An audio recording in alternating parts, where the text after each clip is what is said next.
Ngayon itong gustong-gusto kong itanong sa inyo, ninakaw na ba ng dyablo yung gatas na 'to, yung gatas ng Panginoong Jesucristo o pinalitan niya na ba ng lason?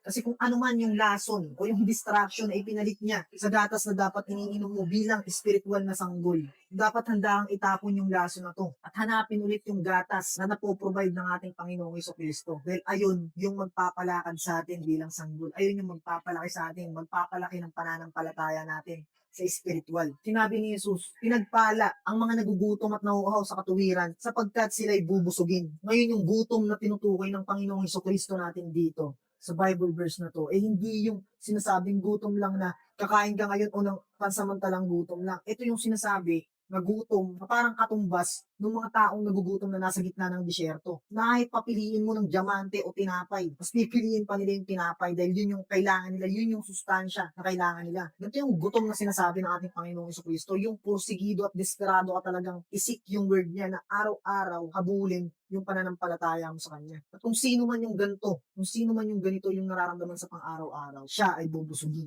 Bubusugin ng espiritual. Kumbaga, gagawing matuwid. Ito yung iniisip ko talaga. Sa matagal na panahon, matutuwa tayo sa mga distraction o parang mga spiritual na lollipop, sa mga matatamis, na wala na yung mga katulad ng Rachel sa Biblia, na spirit ni Rachel sa atin, na sinabi niya, bigyan mo ko ng anak o mamamatay ako. Alam niya kung anong kailangan niya, alam niya kung anong gusto niya talaga. Ayun lang yung bubuo sa kanya, yun lang yung bubuo sa isipan niya, yun lang yung isang dalangin niya sa Panginoon. Ngayon, bakit hindi pwedeng tayo yung sumigaw na parang si Rachel, na ibigay mo sa akin si Kristo o mamamatay ako. Ngayong araw na to kailangan ko siya, araw-araw ko siyang kailangan. Ibigay mo yung presensya ng Diyos ngayong araw na to, ngayong segundo na to o mamamatay ako. Yung tipong ganun kadesperado. Yung tipong idadalangin, ipapanalangin mo, hindi ko na kayang mamuhay sa gantong mundo o maglakad sa mundong to, napupunuin lang ako ng mga makamundo, ng mga materialistic, ng mga walang kwenta-kwentang bagay. Habang alam ko na may mas malaki, na may mas greater dito, na mayroong Diyos ng universe na nasa labas, na nasa lahat ng to, na pwede ko namang maramdaman. Kumbaga, apakatagal ko nang nakontento, bakit hindi tayo maging ganito? Apakatagal ko nang maging kontento na maglakad sa mababaw na tubig. Kung tutuusin, merong napakalalim, nakadalisayan ang Diyos na pwede pa natin tuklasin, na pwede natin isik.